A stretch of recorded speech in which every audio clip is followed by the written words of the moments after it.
I'm Cash, and this is my dad. Throughout every twist and turn, not only has he been my rock, but he's also been my biggest cheerleader. Together, we've navigated through life's challenges and celebrated its joys, always finding the strength in each other. Hi everyone.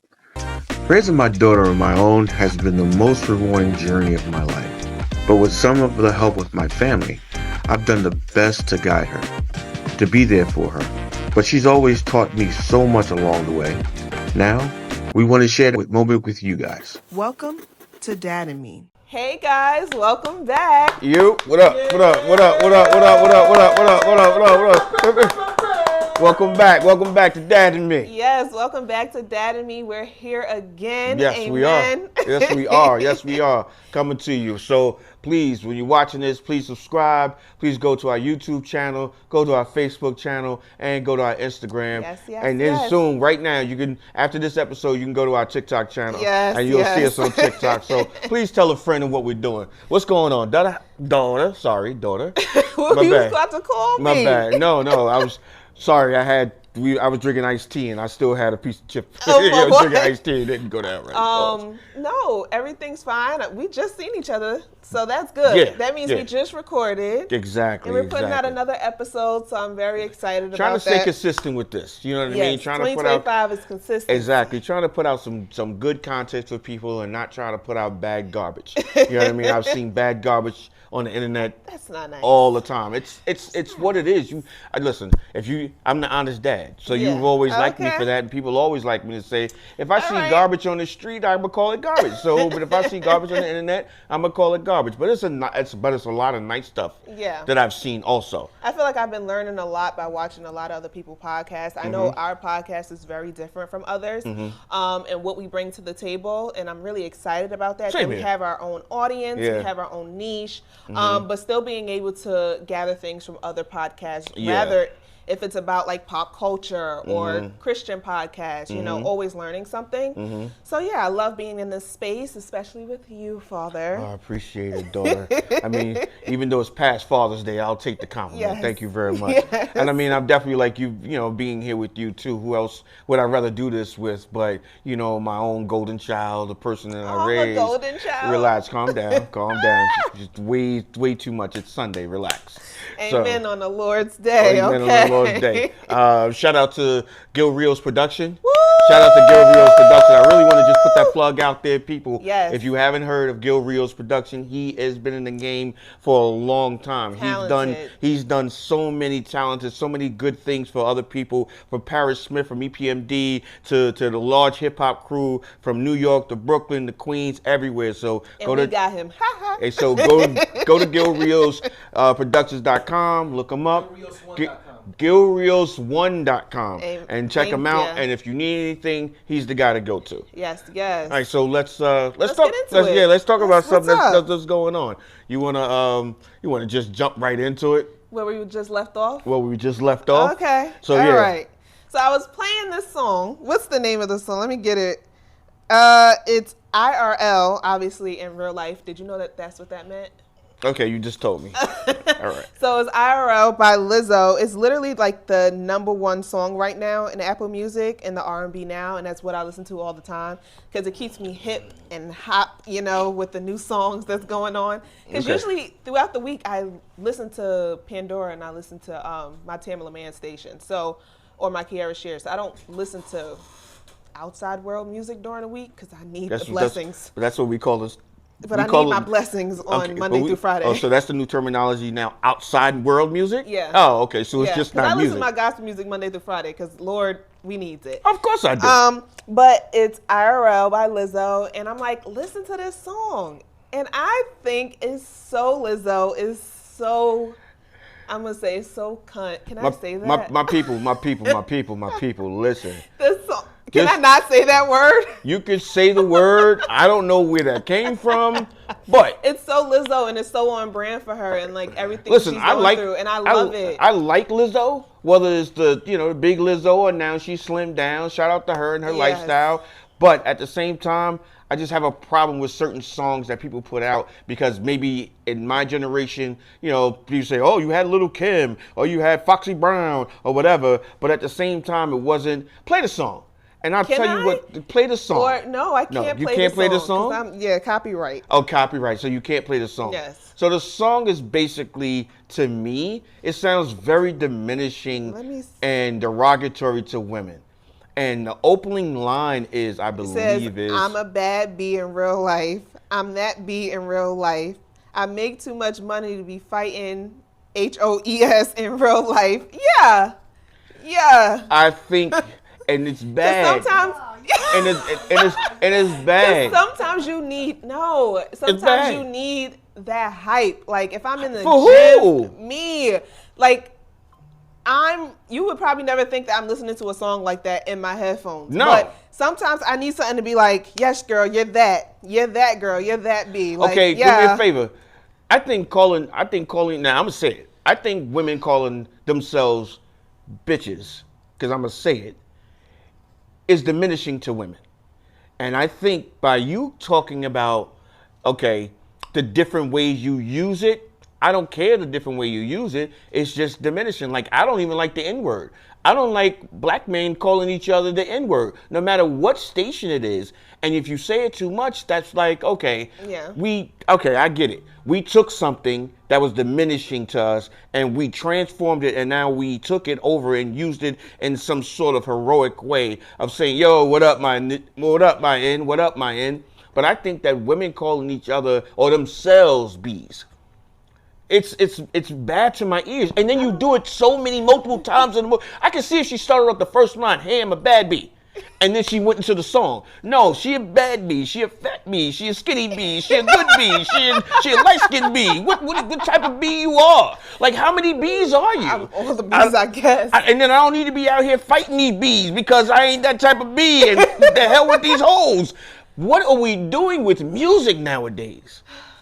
I don't know. I think sometimes I just need that escape. Like, that's a good song to me. And sorry. And yes, you keep people from your generation, you swear your music was pure.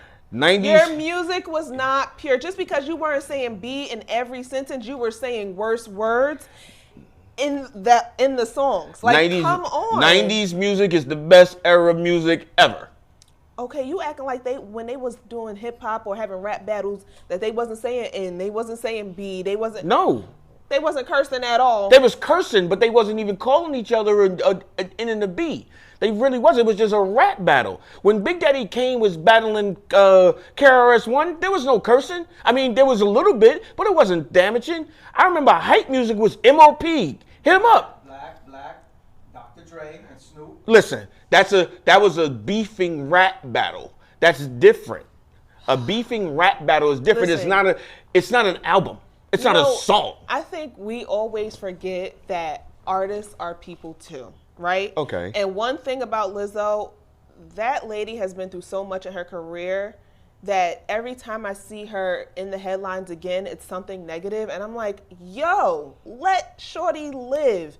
And every time she puts out a song, it's literally that. It's like, okay, you're calling me it.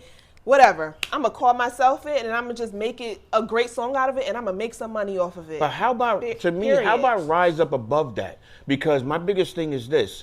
Sure, she's getting called this and she's getting called that. Rise above it and make something different so it But then sounds like she's she's... Lizzo, because that's what she kind of made her career around. Okay, She's all kind of right. made her So, career around okay. all the backlash, Okay. all the talks, because it's like when she came out, she was doing the pop music, she was doing all that. But it's like sometimes you have to pivot. Yeah, but sometimes she kind of... And that pivot made her more popular. I get it, but I think You she... call me fat, but I'm gonna just get in the two-piece and shake it. Well, that was sorry. With the flute. Don't With never the do that. flute. Don't never do that again. That's my girl. She should never do that again. With the I'm glad flute. she will never do that again on national television. She should not do that again. I love it I'm all. sorry. I get love it. it all. Hey, listen, my black beautiful women, whatever shape, form, size. I'm not do it, but not on national television. Oh my God. But my biggest thing is, I think that when you come out with music like that, I don't want to. It just sounds angry. Okay. It just sounds angry. To each his own. Just sounds angry. Because I know when music comes out, when people are angry, like you take the greatest diss record I think of all time, and Ice Cube against NWA. Yeah. You know what I mean? No Vaseline. He came back angry. You know what I mean? And it was disrespectful. It was very disrespectful. LL Cool J had a diss track, or it came out. It came out disrespectful, and whatever the case may be. Mm-hmm. Jay-Z, he hit lyrics. But he hit lyrics where it hit you. You know what I mean? And one of our second greatest that I think now that we all they're not like us. I'm sorry. Kendrick got that off. You know what I mean? He made people go in hiding, or a person go in hiding. Yeah. It's one of the most played diss tracks and diss records of all time. You know what's crazy? When I went to Toronto not too long ago, they were playing that song everywhere. Yeah. But face was in every restaurant. And then everybody was singing it. So me and Jordan was like, wait, y'all sing that here? Like they knew it word from word. I thought that was gonna be like illegal to put in Toronto. No. I think you heard it in the streets, you heard it in the restaurants. With a song like that, you cannot help. I was watching, I don't know if it's true. Well, it is true because I saw it, and I should have DM'd you or sent it to you. And I'm passing by, and on TikTok, there was a church saying they not like us on the pulpit. It was, and I was like, this video. I was like, wait a minute, and the pastor was like, they not like, and the deacon was, they not like us, and homeward. Black church is always gonna try to twist some words around. Yeah. We used to do all the club dances and praise dance growing up. Exactly. Well, in black churches, hip hop. Like we sexy walk into gospel music. Yes, yeah. Shout out to Kirk Franklin. Yes. Kirk allowed us to do all the dances in church. One of my gospel heroes is not the uncle of gospel, whatever. Kirk Franklin. He has showed that basically Ty Tribbett. So they have shown that you could put hip hop and gospel, they coincide with each other. Because like the olden days when we was young, when your grandmother and the old white church hats and the big ladies were sitting there. Baby, get it. No, but back then they couldn't. Back then they wanted you to sit there straight, and then we started coming up in church, and then music started to change. Oh my God, yeah. But I mean, shout out, good luck, Lizzo. Yeah. Good luck, Lizzo. I mean, you said something crazy too. I know we didn't have this on the list, but Glorilla just won. Yeah, I like Glow, but I get why Ty Tribbett. People are upset. I get why Ty Tribbett was upset. I get why a lot of gospel artists was upset. Yeah. Because my thing is this: Glorilla is a phenomenal artist. I like her little ghetto, little country, whatever girl. She can't even talk and all that, you know what I mean? But to get her, you know what I mean, and me being my age, having to understand young people hip hop, I get it because, these young ladies or these young female artists are out here making a name for themselves. And I kind of like what she's doing. But for them to be upset at it, I get it. She got on one song with Kurt, and then all of a sudden she got an award for gospel music. And it was like, okay, what about all the other gospel artists that out here, the newcomers? She is not that's striving. Like the category alone is already hard to break through. Yeah. Right? Yep. And we have our top people, our Yolanda Adams, our Tamla Mans. The list can go on, Donnie Clark. Like the list can go on and on.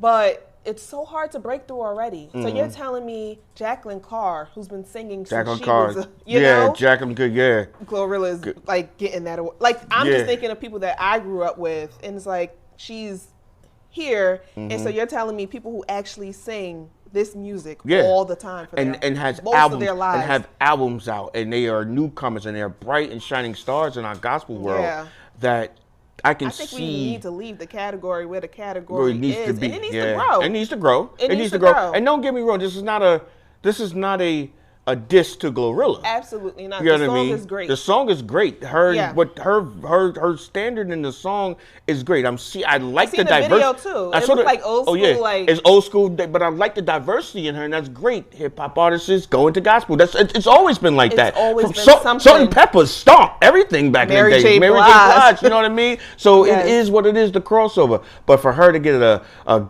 newcomer gospel award. Yeah, I think that was very, very bad. So I'm on the side of the gospel artists who, took took offense to it. Yeah. You know what I mean? So, and everybody else, if anybody else that feels like what we're talking about has a comment or whatever, please leave a comment, you know, in the comment section. Or if you like, if you don't like, you know what I mean? If you agree with me, agree with Cash, just, you know, just say something, because, you know, everybody has an opinion, but everybody's valid to speak their own mind. Right. Let's jump into it, what we actually had planned for Okay, today. Because I know we just chatting it up. running along, yeah. So the first thing that we have on our list today is, what is something that you learned just by observing like other people in our family or just growing up, something that you weren't actually taught, but you've seen it multiple times and you're like, and applied it to your life? As far as like what, being the father? Or just being a person? It can honestly be anything. I mean, I could start off. Go ahead. I think, and it's something just as small as knowing how to do my own hair as a Black woman, right? Okay. And I have a lot of friends, and I'm talking about y'all. Yes, I am.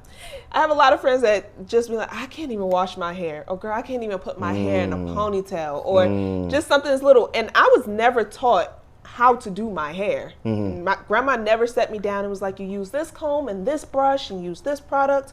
No, I just sat there and observed every single thing they've always like did to my hair. Okay. I sit by the stove every Saturday night, and Grandma Mika get the hot comb. I knew what worked, what didn't work. And then when I started getting older, I'm like, wait, no, I got this. Especially when you used to make my parts crooked, and I used to have one ponytail up here and one ponytail down there. I knew I wasn't going outside. Time out. You move.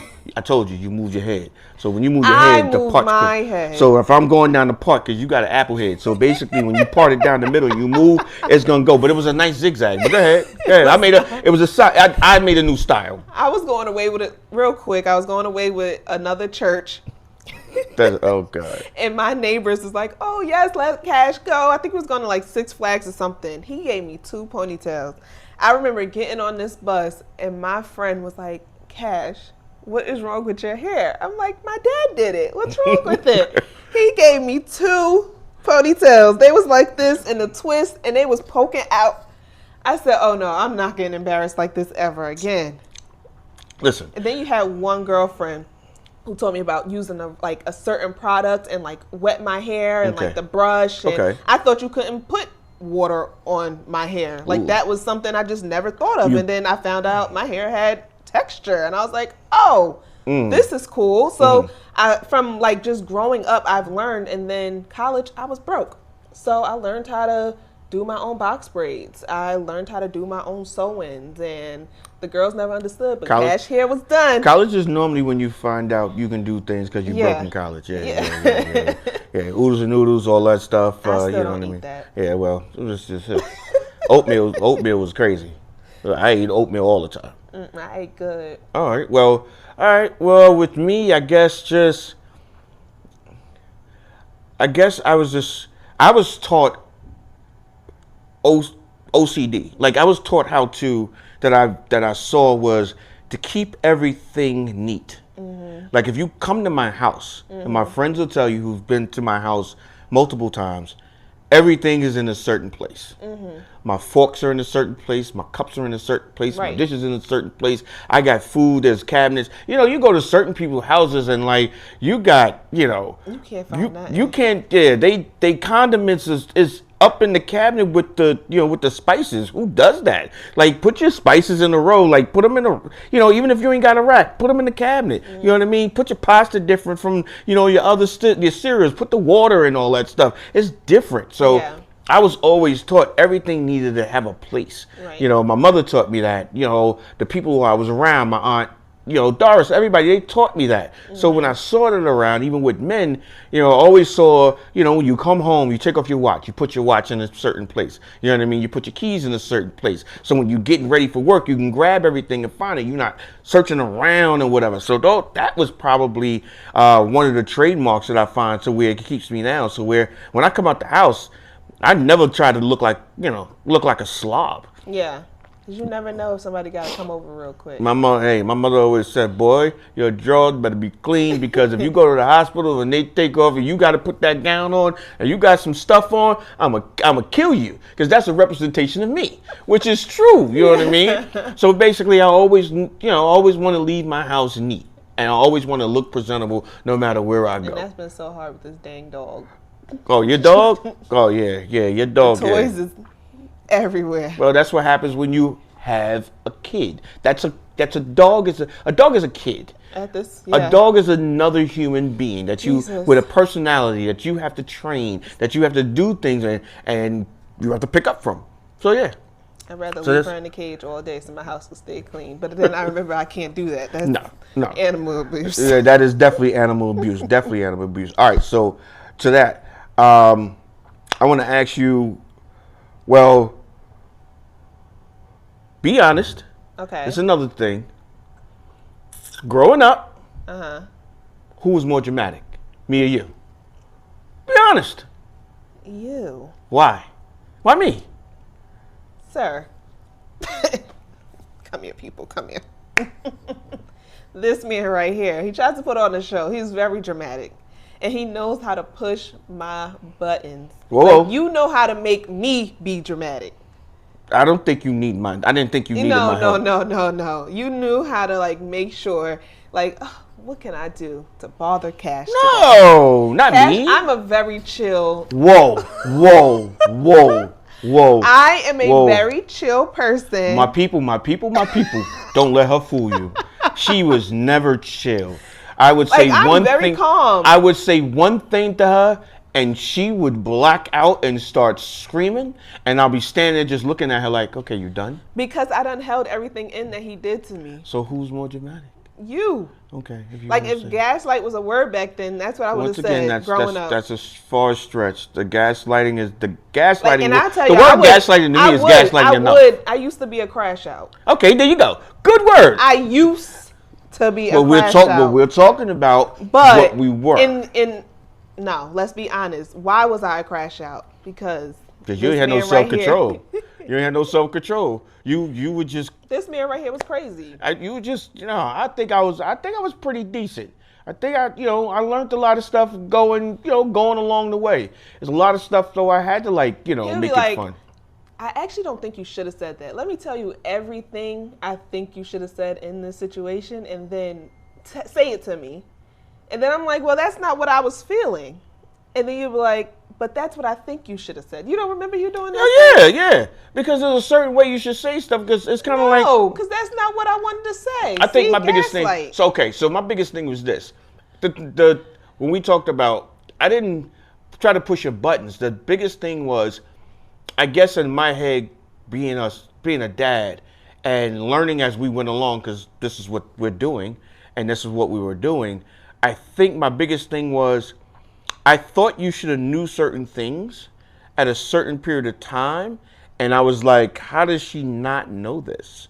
And then those are the things I was like, well, this is what you should have done, and blah blah blah. But that still didn't give you a That's point to part of crash growing out. up. But that wasn't the point. That you didn't have to crash out because of that. So I call you more dramatic than anything, because you Listen, would I'm going to cry regardless. I'm going to cry when I'm mad. I'm going to cry when I'm happy. Yeah, you's a crier. I- Yeah, you still that way. Yeah, Yeah, I you am. still that way. Yeah, you cry. That's why I just go to the bathroom at work and I just let me just cry it out. Okay, Go not a back to problem. my Well, desk. I don't. You're a little sensitive when it comes to like certain things. You know what I mean? And you think people are coming at you. When you think people come at you, you get a little bit defensive. And then if you don't get defensive, then you feel some type of way. You go on and cry. I saw that. Is this a cash therapy session? No, I'm just saying. Hey, we're being honest. I'm being honest. But I'm very chill. I am very low key chill. Very. I don't let. I get up and walk away. I don't even talk do that to people. now. I mean, I just get up and walk away. I don't have really. the energy or the capacity. I've been like that. So when people, I don't really care. The only time I kind of spaz out and people see me, not spaz out, but like, if we go to a restaurant, because that just happened, Yeah. and we go to a restaurant and we had bad service. Bad service ticks me off. Yeah. Like, you cannot go You to a was being restaurant. very nice, and I was very surprised. Yeah, He was I being held very it. patient. Not me. I was holding it. I'm not gonna put I the was restaurant like- on blast, but we got there, and the waiter asked what we wanted. We knew what we wanted, and we waited Waited an for hour an for our hour drink. for a drink. Water. And food was an hour and 15 minutes. And I had to get up and I walked into this lady and I was like, you look important. And she's like, I'm one of the managers. And I told her, boom, boom, boom, boom, boom. And she was like, oh my God, oh my God, oh my God, oh my God. And she said, well, let me get the owners. And I got the owners, and it was a very nice young black couple. And I blah, blah, and I let them have it. See, one thing, there's three sides to me. There's everybody knows me as black. I got it. Everybody knows me as Travis. I got it. But not too many people call me and remember that my first name is actually James. Oh, You're telling I'm people. gonna tell people. So people may not know. They'd be like, James, who the heck is James? So my first name is James. My thing is, you don't want to meet James. James will turn back the hands of time, and I'll go back and put on the suit and the tie, go back and bring you into to my law office where I used to work, and I will be just like them. And I'll act like we're in court, and I'm just going to let you have it. And I'm going to tell you how bad your business is. I'm going to tell you how disrespectful it is, how much we try to appreciate our own black businesses. And when we come to support, and when I finished with her, yeah, shout out to that restaurant, because our bill was definitely nothing. Yeah, I mean, as it deserved. I think. Yeah. I think It was we're damn very near. nice. Yeah, it was damn near comped. I think, as African Americans, we're extremely nice to our black-owned businesses, but sometimes enough is enough. Yeah. Like, if you're gonna have an establishment that is as that magnitude, you need to be able to know like your order of operations, rather if it's a slow day, a busy day, because if you go to a restaurant, let's say like that are ran by other, ethnicities, but we're not gonna leave, like we're gonna be like mad, right? Exactly. Off the rip, like why nobody came to my table? Why take me an hour to get water? Like we're gonna have that reaction, but we're being very nice because it's our people, but at the same time, come on now. Yeah. Like Yeah. sometimes you gotta give it to them, because that's how they learn as well, right? Exactly, they do, and I'm sure. But at the same time, I mean, you need to learn as far as business is concerned. There was a poetry slam that night by a well-known actor, and you knew by you selling the tickets How that many people were going to be there, and it was literally packed, like to the house. You cannot tell me that you only have this amount of months of service and this amount of people doing the bar. There's no way. Right. There's no way. You should have a loaded staff. And not to even notice that a plethora of tables haven't even eaten yet. Exactly. Until our food came, that's when everybody else's food came, and they weren't. And when the food came, okay, that's another story. That's another story. So we're not. We're just good. To talk about that one. Just this. We listen. Small businesses, restaurants, big businesses, whatever it is, you like to see a little bit more, things. So so that's where we started talking about spazzing out or whatever. I don't want to get so deep into it. I mean, I would like to tell my one crash out moment. All right, go ahead. I want to get it out there, right? No, well, go ahead. This is like one thing that sits on me a lot. So I was in college, and we had an event. At the time, I was I think, vice president of the NPHC, which is the coalition for all of the D9 sororities and fraternities. So we were doing a fundraiser, and it was going really good. And so we're on the stage, and we're trying to announce how much money we raised. Okay. So mind you, through this whole process, for most of the fraternities on campus, they come to the meetings when they want to, blah, blah, blah. So a lot of stuff have led up to this moment. I'm on stage. I'm like, yes, hi, guys. Thank you for coming. And then this one cue.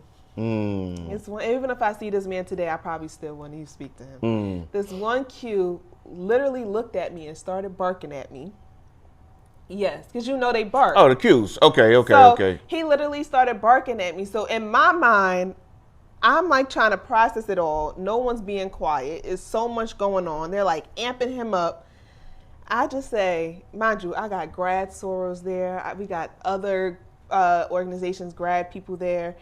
I just say, shut the F up on the mic. Oh my God. All I see is my grad sorors walk to the side of the stage, and they say, Wow. And you don't want that from your grass. Wow. You do not want if you get that. You put your head down. Oh my, I was like, I'm sorry. But literal barking at me. So I was like, I lost it. And that was like one of my biggest, and I just remember going out in the hallway and crying. And I was like, how did I allow somebody to get me like that? And from that moment, that was like one of my wake up calls. So I was like, I need to get it together because my mental was not okay at that moment. I'm glad you're She Soros. said, and pinched me right down. I was about to say, no. I was just about to say that. They don't play. I'm just about to say, I'm happy. I'm glad your Soros didn't take you like your old church they lady don't play. and pinch you and They bring did. you They somewhere. Get your behind off that stage. Wow. I was so embarrassed, and nobody even noticed what was happening. Only me, because I was so because you was right there. You was focused on it. Yeah. Yeah. So that was like one of my biggest crash out moments. But Jeez. we learn, we grow, we get better. All right. Well, I'm glad you grown from that and don't crash out on things and people barking at you. You know what I mean? Because I don't know. Maybe that was just a traumatic part of your It was time. very traumatic. I want to talk about something really, really quick. Let's bring in some because we talk about us. Let's bring in some outside world stuff. What's up? You want to talk about what's going on in the news? Okay. All right. So we let's do talked it. about, in the beginning we talked about music or whatever, and we can't talk about music except and not talk about what's going on and how do we feel about what's going on with Sean Diddy Combs.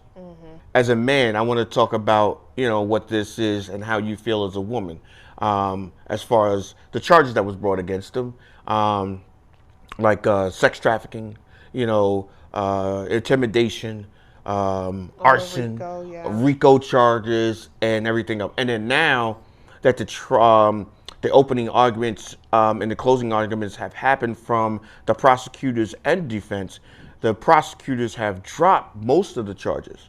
And they're fixating on just the RICO now, which the definition of RICO, they tried to plant a whole bunch of stuff and seeds to where the jury can hear that he's this and he's that and he's done this and he's done that and he's coerced this and done this, and then they took it away, still putting it in the mind to focus on, did he do sex trafficking? Did you pay for escorts and such to fly in from other places to service you as far as having freak-offs and sex acts? And the determination and the defense is saying, yeah, but so did his girlfriend, so did his ex-girlfriend, so did his partner, so did his blah, blah, blah. But it was all consent. Right. It was all consent as an adult. And it was also done by her. You know what I mean? She made phone calls. Her and the ex-girlfriend, they made phone calls. She enjoyed it as much as he did.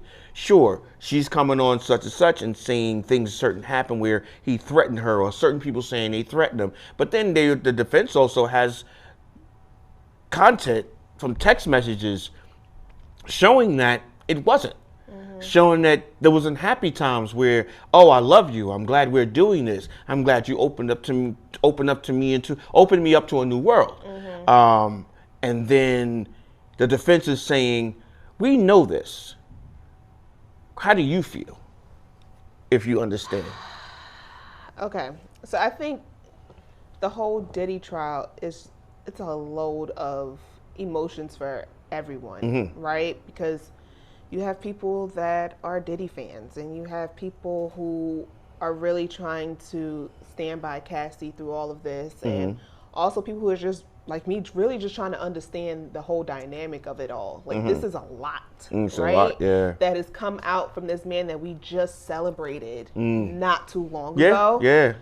On all platforms. Like he just had his biggest couple of years before all of this happened. So it's kind of hard that, like, dang, another black man that we put on a pedestal is being charged for all of these horrific things. But also, how can I put this? I do believe that hopefully our judges and our law system does what's right. They they have the evidence, right? True. There's things that we probably just don't know. And obviously his team is working hard to make sure that he doesn't get buried under the jail. But it's like there's evidence there. Why is it a question? Like, what is the honestly, what are we questioning? If we keep presenting, he's done this, he's done that, there's Jane Doe, people are scared to come up and like obviously witness and testify and all of that stuff. Understandable, because he has a lot of power. But even from the one thing with the whole Cassie trial, that lasted a long time, and that didn't even count everything else that he was being charged for. That right there, to me, case done, case closed. But like, you can't. You still have to indict him for everything else, but like, obviously he's shown who he is. But that Cassie thing. Sorry to cut you off, but that Cassie thing has nothing to do with this trial. Which is crazy, because then it's like that was what, 3 or 4 weeks worth of the trial. But they only wanted to do that, and I'm Which is crazy. But they I'm put this shocked. pregnant woman through all. I mean, she wanted to. She wanted to finally get it all out. Yeah. But you made that the highlight of the trial, and then now you're going to be like, we didn't just listen to all of that. We didn't just hear all the horrific stuff. That I'm not a lawyer, so I don't know what. It's like it never happened. It's like we didn't all witness that. No, but I'm not a lawyer. But I thought once him and Cassie and their attorneys and his attorneys settled out of court for that, that horrific incident, that horrific act on his part, which is documented. Once they settled out of court with money, I didn't know that they can bring that up in this trial, because that trial, this has nothing to do with it. And then it kind of do, because of the RICO with the sex trafficking. So and I get it. But let me ask you a question. This has nothing to do, and I'm not condoning anything that has to do with domestic disputes, domestic violence. I'm against it. One for it. No, not for it at all. But everything that they're saying, is that a charge? Is that a charge? What, domestic abuse? No. Forget domestic abuse. Is what they're saying he is. We know people. I know people who work with Diddy, but I don't know him personally. But I know people who work with Diddy. You've seen it on television from Making of the Band. You've seen it on television of what he says. You've seen in his Diddy's a bad boyfriend, horrible boyfriend, horrible husband, horrible father. As far as how he used to be with his kids, and then he's shown his kids such and such and such. He's not the greatest boss in the world either. He's a disrespectful son of a whatever. You've known this. He treats people like trash when he's above them. You know what I mean? And if he's your friend, he's your friend. So you're saying, like, is that enough to charge? Is that a charge? But that's the problem. That's what they're only trying to showcase. That. But we know that. Right. But they're trying to show. His team is basically trying to showcase. Okay, these are the things that we know. Right. Like they put that out there. They told them. But under all of that, what was he actually doing? Like, let's get rid of like the top layer of the cake, the things that everybody sees. Let's get into the nitty and gritty. Like, let me tell you actually what he was doing to his team. He's a nasty, freaky son of a son. That's the problem. We know these things, right? You can know something about somebody and have your own opinion on them. But what was they actually doing behind closed doors? How was they actually treating their team? If you go to HR, okay, I know the boss he's a little mean, right? But I need you to write me a statement of everything mean that your boss has said to you. So that's what I think we need to do. Like, that's what I think is happening. Like, write down everything that has happened. Okay, how did the freak-offs come about? How did he get the people there? Did he pay them to be there? Did he abuse them along the way? His team, okay, he had people working, I heard, hours of the day. Like, they were there for multiple hours and did not eat. Like, these are things that was happening. So it's like, let's forget about the top of the cake. Like, let's actually dive into it and like understand what he was doing and what he was getting away with, because he was a powerful man. And there's a lot of things that since he's been in the industry that people just ignored. Because why? Because he was Diddy. We have a lot of people in the industry that they just let things roll off. And we know what was happening. You know what was happening with let's say Justin Bieber and how he's turned out. Like, it's just things that they don't talk about, and eventually it probably will, right? Yeah, it will. I mean, listen. Because we know all of these things, Yeah. but he still was celebrated like 2 years ago. Yeah. So we knew all of this stuff. So I'm gonna switch a little bit of the gear. So, do you think our celebrity, powerful black men are being targeted? Because, like you just said, we knew all of this. He was just celebrated 2 years ago, gave the key to the city, got a BET Lifetime Award, Right. NAACP Award. Boom. I don't think our black men are being targeted. I do think they are being more reprimanded than our white counterparts, i.e. our own president, whose felonies and everything has just been wiped just because he's the president. I didn't even know that you can run for presidency as a felon. Like, I didn't even know that was a thing because you can't even get a job out of jail for weed. Yeah, right? yeah. So I didn't even know that that was a thing. So I do think black men are being reprimanded way harder and more than our white counterparts. Okay. And because they're doing the same exact thing, but worse with more money. And now they're going after Tyler Perry. Yeah, that's a whole. So now somebody's going after Tyler Perry. Once somebody's on their high, or always expect to be pulled down. Exactly. Right? That's what I feel. And listen, everything in the dark does come to the light. Like, we don't know these people like in real life. We see them on the TV, we see what they do, but we don't actually know what they're doing. I got like, you.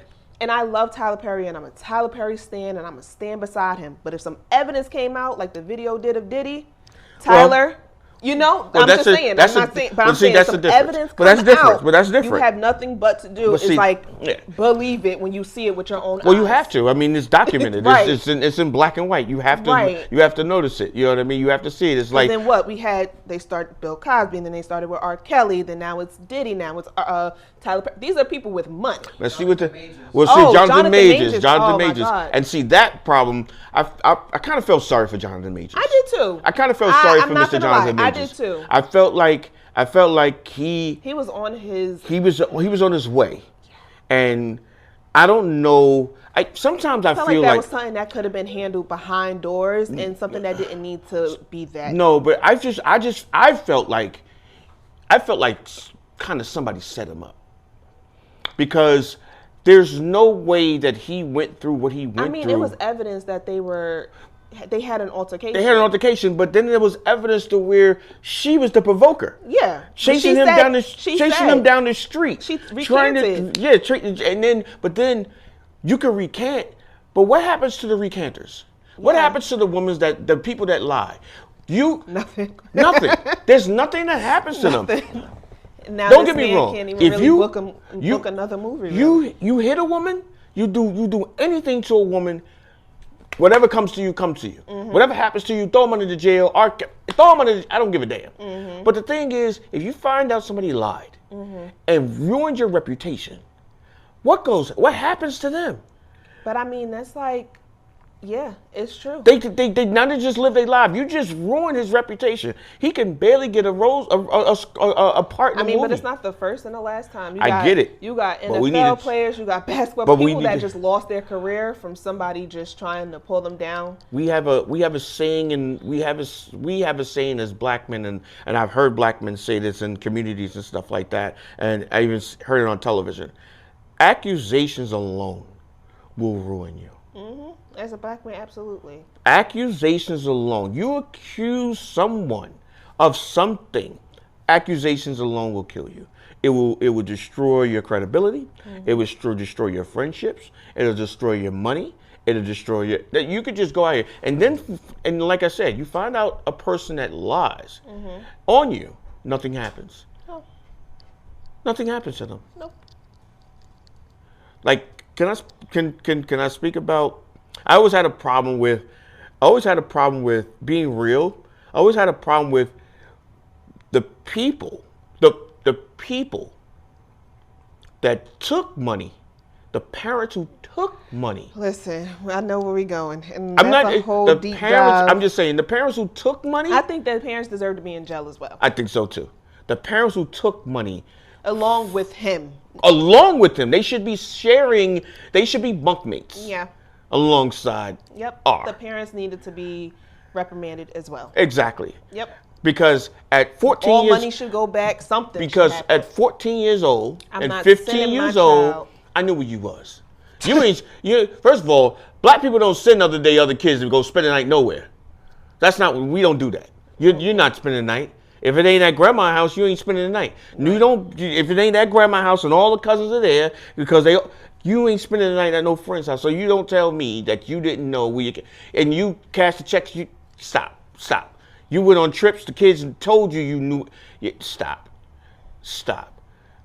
Everybody that had a hand, but then they have these things called immunities. You tell us you won't get charged or whatever. It's insane. So when you do things and you have, with your children, and you telling me that he's done these things, and now all of a sudden 20 years later you're gonna come back because the money ran out, because you're not cashing the check no more, because your mortgage is not paid, or it ran out. Your car you got now, the trips you was taking. Oh, now you done with it. Right. But the kids are telling you, you knew where I was. You saw me. You came there to get a check. You knew every time which hotel I was at. You knew every time. Yeah. Every time. And it's documented too, but they don't tell that story. You know what I mean? And they was young enough to be, I'm sorry. I know if I was somewhere I'm not supposed to be, I'm calling the cops and go grab my kid out there. Exactly. There's nothing. So my thing is this. All right, so yeah, that's how I feel. So let's jump back into everything. I was recently, like I said before, watching a lot of podcasts, and a good topic I think really came up. And it was about what topics still feel hard to talk about between parents and kids. I don't know, because some of these kids out here, they be talking about crazy stuff to their parents. Really? I be hearing them. I be like, I don't know. Because I see parents sometimes, I see kids sometimes talk to their parents like they're their friends, like at a young age. Yeah. Like right now, you are a young lady. You're an adult. I'm an adult. We can talk. We can be friends. We can, you and I go out. We have dinners or we have drink or stuff like that. Right. But we're talking about kids and parents. But back then, what's the hardest thing to talk about? I think it would have been like just relationships. I think growing up in a black household, you don't talk about dating. You don't talk about if your son or if your daughter is starting to date, starting to like someone. Those are things a kid keeps private. And then now your kid is considered sneaky. And now your kid is like, it's going behind their back. But my white friends, they were able to talk to their parents about this stuff. Like, hey, mom, this is my boyfriend. This is your what? And y'all are out together? And this is in high school. And I'm like, this is normal for them. It was normal for them. But they also, I feel like they got to experience those things with their parents knowing. Like, yes, obviously things can happen in teen pregnancies, all of that stuff. But they weren't afraid to go to their parents when they were going through something. Like, teenagers have heartbreaks too. Yeah, they do. Yeah. And a lot of teenagers, like, that could lead to cutting, or like that could lead to just straight depression. Yeah. And a lot of, I feel like black households, you had to hold all of that in. Like, you could not go home and be like, Dad, I have a heartbreak right now. Like, you just broke up with me. Who broke up with you? What boy? You're not supposed to be dating her, So, but also being able to understand what to accept from a man. Yeah. Like, those are conversations that you should learn from your parents. You should learn, yeah. But if you aren't comfortable enough with bringing that information to your parents, then who do you talk to? Your friends who are also a little slow. Well, that's why growing up, I always told you I put people in place so you can talk to. You had older cousins who, mostly in our family, are dominated by women, but I had older cousins that you can talk to, and I'll say, listen, if you can't come to me, don't go to your stupid friends because y'all both got the same stupid idea. So basically, I put, your cousin Stacy or your cousin Aranda or your cousin Nikki or your cousin Angie. Those are the cores that I put around you to where you can talk to them, and young ladies you can talk to. Even go to your Aunt Mika. So that was good for you to have. But I definitely understand that it's probably tough for these kids out here now to where because now you're older, I don't even pay attention. So, but I see these kids from a parent's perspective. Back then, even now. I don't know if it's still the same way, but hard to talk to your kid about. You ain't supposed to, but bills. Yeah, that was my other thing I thought of. Finances. You keep everything a secret. And we were taught that. You were taught that, and it's a bad thing that we were taught that because then we're not teaching our kids or you as a kid financial stability, how to save money, how to work with money, how to build with money. You know what I mean? Because, whether we're going through it, try not to do this, or don't let credit cards ruin you, and blah, blah, blah, financial security. So those were the type of things back then as young parents or as parents, you know what I mean? We weren't taught, so it comes from then, and then it trickles down.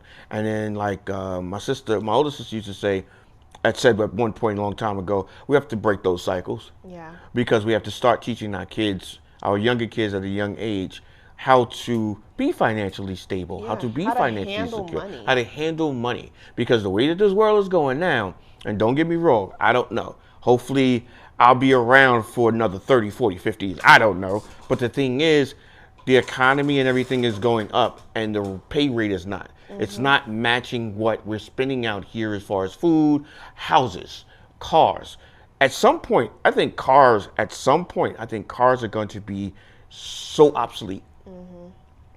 I think they're going to be less and lesser cars on the road in the next 10 years. That's Jersey City's plan.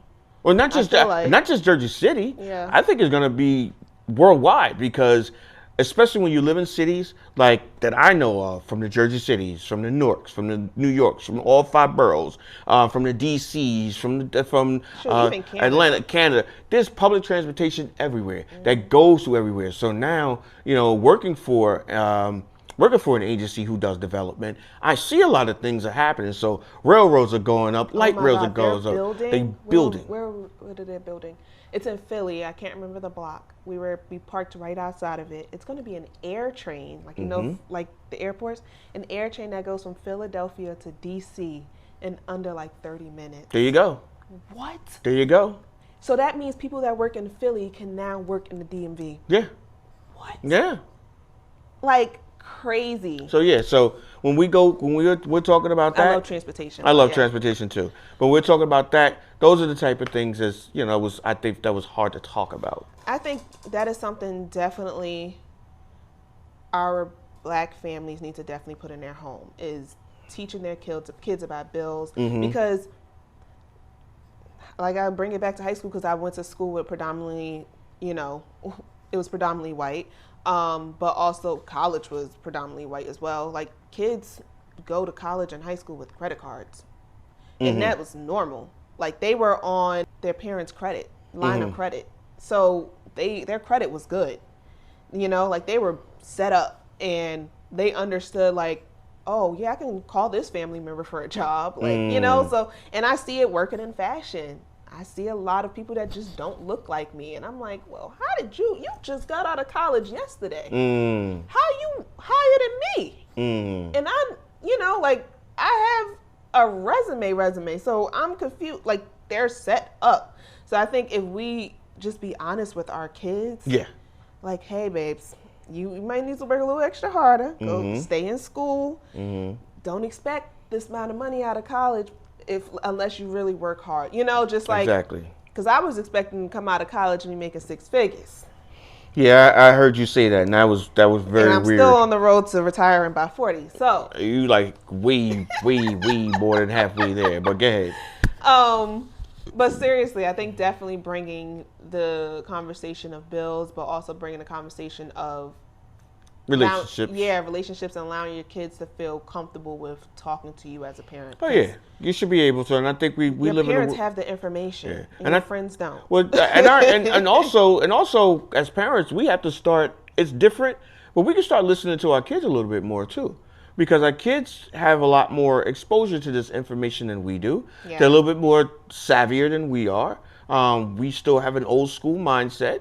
There's certain parents that pick up on certain things more than others, but I think that if we both sit down and talk and have conversations, because one thing is missing that we used to do, I think the point of it will be at dinner time. Nobody's, families don't have dinner anymore. Yeah. Families don't sit around and talk about whatever, and I get it. You know what I mean? But we need to bring that back. You know what I mean? We need to bring back, having dinners in the house. So, hey, dinner's at 6. Don't be late. Dinner's at 7. Don't be late. I don't care what you're doing. You know what I mean? And Yeah. about time everybody's got, the father's eating this, the mother's eating this, the kids ain't around. They bringing in McDonald's and Wendy's, and everybody upstairs in their room, Yeah. and they each ordering Grubhub. You know what I mean? On the tablets, yeah. And so, you know what I mean? Those type of things probably need to be brought back so families could have Have these conversations. conversations, Yeah. right. Yeah. Because I think a lot of parents don't even know their kid. And that's sad. Like, I see kids out here wandering. I'm like, Go home. what are you doing? Like, Go home. Like, Like- when I see a kid just outside, I'm like, go home. like they're not even doing anything. No. Like, we had a conversation. I was at a really nice barbecue yesterday with some friends of mine. We used to live in the same building. Great vibe. And a bunch of us men, we were sitting around the table. We were all talking, and we all range from different age groups.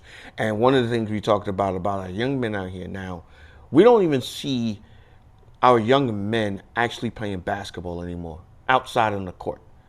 Yeah. Where's the young little girls playing jump rope? Like, literally, you could ride past a basketball court and it's empty. Yeah. You know what I mean? Oh, wow. That's very true. And it's empty. Like, we got That is up. so sad. We got up. I saw, I think it was on Instagram, and the father was telling the son, he said, our punishment growing up was staying inside. Yes. And the kid said, what? Yes. He said staying inside was our punishment. Mm-hmm. And the kid was like, I don't get it. And the father was like, we went outside. He said, okay, you went That outside. was like the treat. That was the treat. Like, going outside meant everything. I'm looking out the window, out the blinds, like, oh, look at the kids having fun. Exactly. And And I you want saw them. punishment. You saw them. Now, kids don't even, know. No. But they have nowhere to go. They have nothing to do. You know Ride what I your mean? bikes, get a bruise on your leg.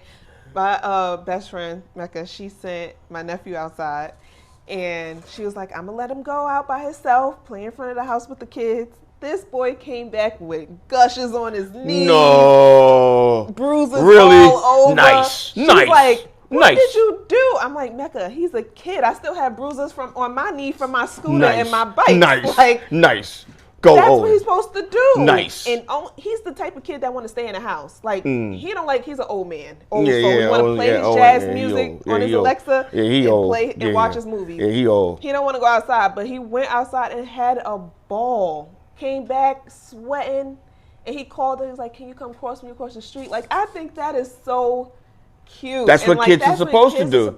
That's what kids are supposed to do. Go outside, hurt something, break something, Like, scrape go a past knee. the block you're not supposed to go Exactly. to and get in trouble. And get in trouble. You know what I mean? Where are those kids I'm at? riding the bike quick. Like, I got to turn around for my grandmother to come back from that kitchen. Exactly.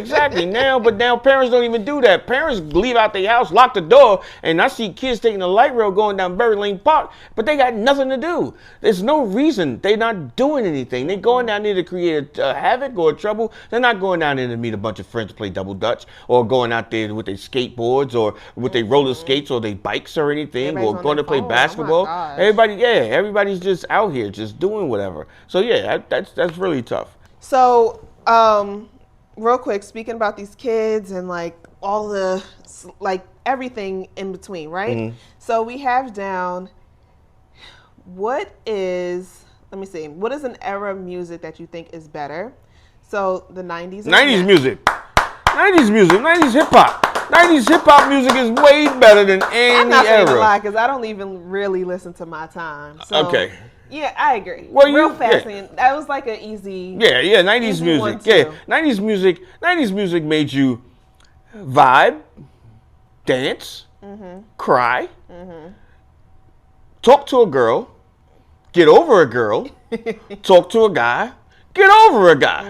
You know what I mean? You won't have to call. It's okay, girl. Because I'm going to be all right tonight. Who was one of your top favorite artists? Heard it all before. Okay. Yeah. All your lies, all your sweet talk, baby this, baby that. Oh, yes. But your lies ain't working now. Look who's hurting now. Okay. I had to shut you down. Yes. I had to shut you down. So, who's my 90s music? Just top one person. Oh, I mean, it's gotta be Usher. Gotta be Usher. Gotta be Usher. Usher, to me, Usher started off, and I'm gonna put two. So, cause they the same people. Usher and C Breezy. You're not gonna say your person? Who? I thought you was going. Is Keisha Cole 2000s? Keisha Cole's more 2000s. Okay. Keisha Cole's more 2000s. I'm gonna say like Usher I feel like because when I was younger, but that's definitely 2000s. Usher and Breezy, they came Breezy out. is 2000. Breezy came at the end of the 90s. Yeah. But I would still put him in part of the 90s because he was 16 years old. Usher was 15 when he put out his first. I think for me would be Monica. Okay. I'm surprised. I'm surprised. Face to face with I'm the surprised. memories Well, that yeah. can't be erased. Okay. Like, Okay. those are songs that I was listening to that I shouldn't have been listening to. I had no idea what she was talking about, but I felt every word. Mm-hmm. Wait, is this tour actually happening? Did you guys see the post? Yeah. So it's like a tour with Monica. So and, it's the boy is mom with Monica and Brandy. Like, come, So, Brandy.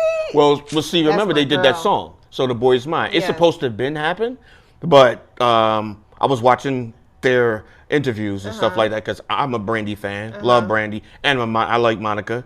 So they was talking about, life happens. You know what I mean? Brandy had kids, they had kids, they got, she got in a relationship, got married, Shannon, you know what I mean? I literally would fall out if I ever seen Brandy like in person. Yeah. Like, that is my girl. Well, I saw Brandy in person. Really? Like, it was really quick though. It was like, But Monica just gives like. I was walking down the street. I was walking down the street coming from home. I was going from work in the city, and I'm walking down this block just random, and all of a sudden the car opens up, and the dude standing there was Ray J.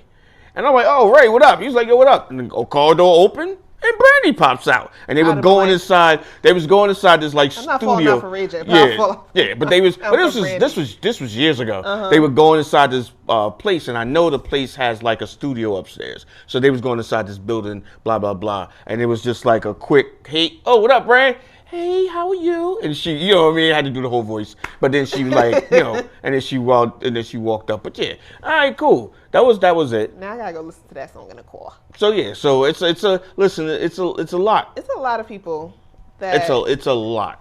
Yeah, I love 90s music. But yeah, 90s music. I miss 90s R&B. Yeah, 90s R&B, 90s hip hop too. Music 90s, soul child. Music soul child, but 90s hip hop as well. You know what I mean? 90s hip hop was dope. You know what I mean? With the Biggies and the Pacs and you know what I mean? It was really different. See, that stuff I just never got into. Like hip hop was just never my thing. Yeah. 90s. But like hip hop just was never my thing. My dad said I like slow crying music. Yeah, like literally, like what are we listening to? Listen, I'm not singing, but it be talking about it's just crying music. Like Why is she so hurt? Like, okay, now I'd rather listen to Lizzo call herself a bitch. Because why are you listening Listen, to... me and my best friend, we'd be like karaoke, and our karaoke means we're in the car, we're driving absolutely nowhere. We got ourselves a ringside bucket. We're going to pull over, and we're going to just sing our hearts out. And they be crying about stuff, and I'd be like... Screaming, okay? Like, what no voice the next day. Like, that helps us get through life. And go through nothing. I'm in a happy relationship and going through nothing. If somebody jumped off a building, and you had to... And they had earpods, and you took the earpods off...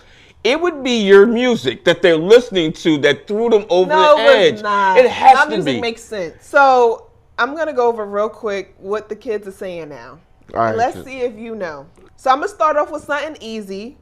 The first word is bussin'. That's different from our era. You don't know what bussin' is?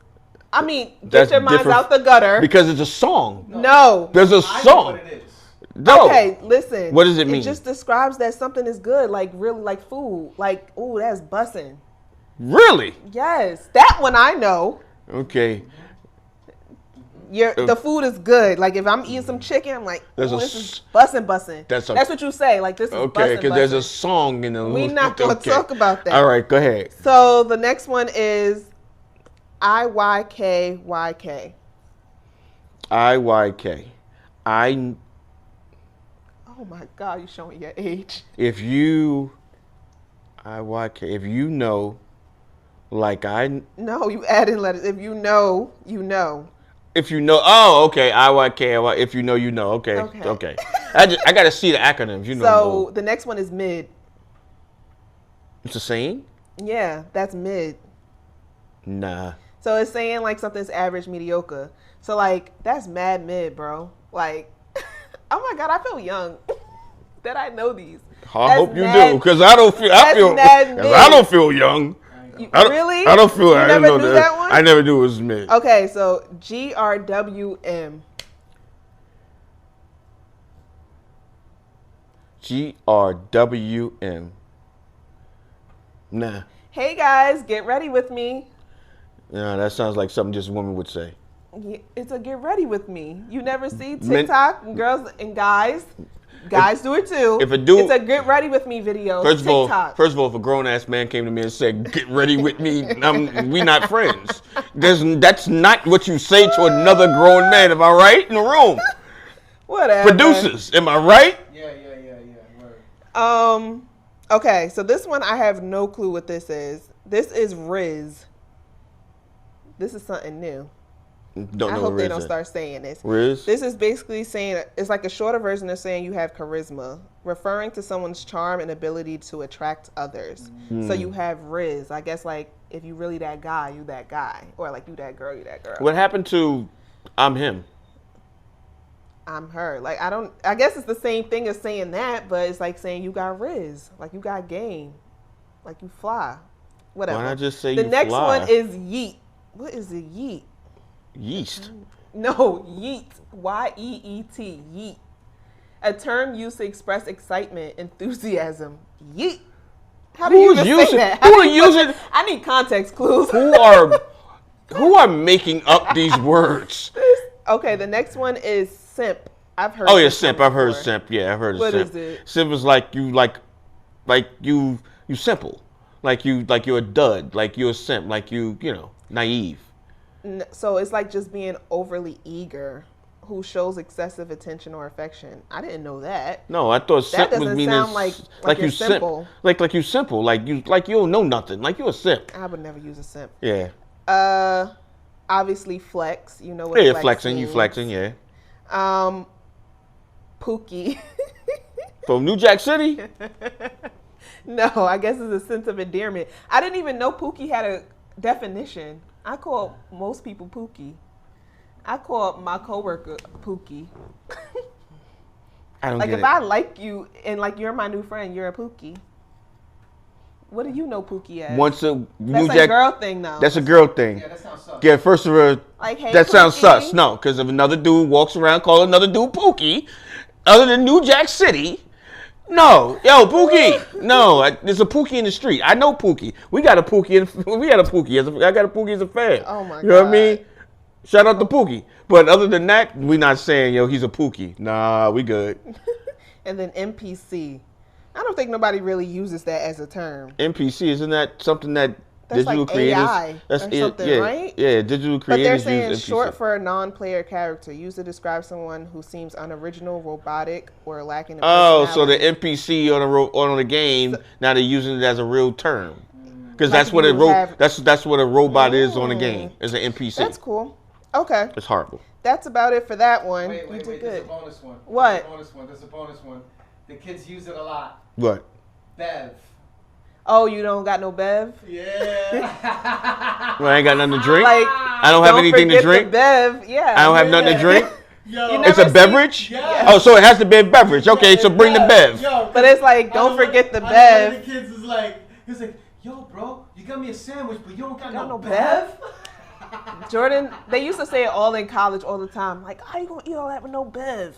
It's so weird. But you never seen the that shop in New York and like the bodega where they do all those crazy sandwiches? And they was Okay. like, don't forget the Bev. Never, never, ever. Okay, nah, You'll I never haven't see seen that. it. But that makes sense. Don't forget the bev. Okay. So I think you had a question for me to like end us all out. Okay.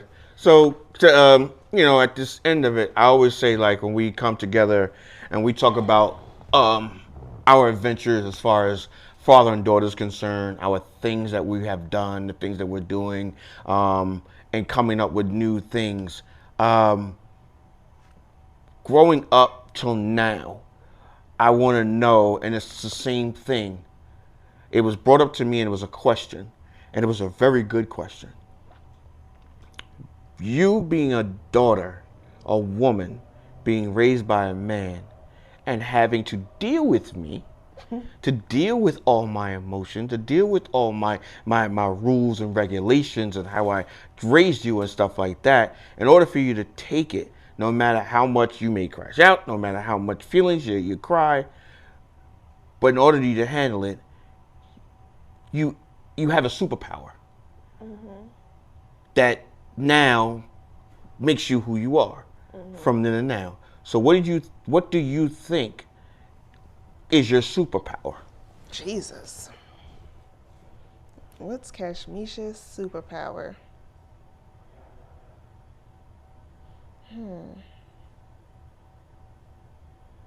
I think my superpower is always, no matter what, staying true to myself. Okay. I never allow anyone to change my mind. Gotcha. And You're right. I am I just really strongly am my own person. And that's been because of the people that has raised me and the people that I've come up beside. I'm going to be me. And I'm never going to fit into a crowd just because you want me to and fit into this mold just because you want me to. My superpower is always staying true to who I am. And obviously we grow and we evolve and we change, but you can never say Cash was just trying to fit in. No matter what time in my life that was, high school, no. If I don't like it, I'm gonna walk away and I'm gonna figure it. Like, I never put myself in situations where I knew that just wasn't me. If you get what I'm saying. Like, I knew when it was time to just walk away from things because I've grown. And like, even if that meant losing people along the way, like friends and stuff. You get what I'm saying? No, I get it. I understand. I'm always going to be Kashmisha Johnson. Gotcha. And that's never going to waver. Gotcha. And I'm going to do it classy, stylish. I thought you were about to sing a song. No. Oh, okay. All right. Is this a musical? Flashy, bougie. I thought you was going, No, okay, but okay. I'm always going to stay true to me. And I thank you for that. Okay. I thank you for making me always to stay confident within myself and who I am. You're welcome. Yeah. So that's my superpower. What's Okay. yours? What's my superpower? Well, we're talking about, being father and daughter. I guess my superpower, I thought about it and I answered it with a different answer, but my answer should have been this. Present. Always being present. That was a good one. Like I stated before multiple times, as parents, I've looked at a lot of other old school fathers from afar, whether it be right in front of me or people I had in my life, or there were things I saw coming at me on television or from my own parent. But with you, it was different because I just always just wanted to show that I was there. My mother, your grandmother, I played baseball all my life. All my life. My mother was a baseball fan. But the one thing my mother never did, I don't think, in Little League, Pony League, some of high school, but not until I moved away and went to dabble in college, she never missed my Little League games. She never missed my Pony League games. Like when I played for St. Anthony, she didn't miss a game. You know what I mean? If we were in something, we were in plays or whatever, she was always present. Yeah. And as a parent, I think that's very important. Yeah. You know what I mean? And we put you into things, and you got into things as you got older in high school, and I just always wanted to make sure that I was there. I never wanted you to look out in the crowd and I wasn't there. Right. I never wanted you to look and say, blah, blah, blah. My biggest thing, I wanted you to go, there go my dad. Right. Never even questioned. Never even questioned, because you knew I was going to be there. And I'm going to bring people with me. And if I'm there by myself, I'm there by myself, but I'm going to bring family with me. Right. So my superpower, I can actually say, I just always want, get me a hat that says present. You know what I mean? Get me a shirt that says present, and get me a cape, and that's what I want to be. I want to be don't want to be super dad. I just want to be the dad that was always present. Oh, Dad, that was so good and sweet. Oh, that was so nice. You done? You You're done? gonna make me cry. So you're showing a lot of gum right now. But thank you guys. Right, well, thank you guys for joining us. For coming and watching Dad&Me. It was a great episode. It was a great episode. Thank you for watching Dad&Me. Like I said, make sure you subscribe. Make sure you tell a friend. Yes. And tune in and comment on the bottom. You know what I mean? Tell us what you think. You guys, next time I'm about to get him to go get me something to eat. Okay. Always my job to get her something to eat. But thank you guys. See you next time. See you next time. We still ain't come up with a handshake. We all right.